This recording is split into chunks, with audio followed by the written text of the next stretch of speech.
শুনাচোন তোৰ বুকুৰ কলিজা হাতত ৰাখি কথাখিনি ক'বলৈ ওলাইছোঁ মাথো অলপ সময় মোৰ বাবে ৰৈ দে যি কম সঁচা কম তোমাৰ শপত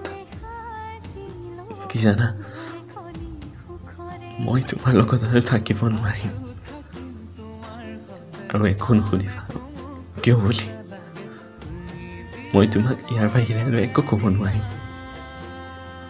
বাকী তুমি যি বুজা বুজি লোৱা কিন্তু তোমাৰ বাবে মোৰ মৰম কেতিয়াও কমি নাযায় তুমি মোক পাহৰি যোৱা যে এদিন ময়ো তোমাৰ লগত আছিলোঁ বুলি পাহৰি যোৱা যে এদিন ময়ো তোমাক কৈছিলোঁ মই তোমাক কেতিয়াও এৰি নাযাওঁ বুলি বাকী আৰু একো ক'বলৈ নাই এইখিনি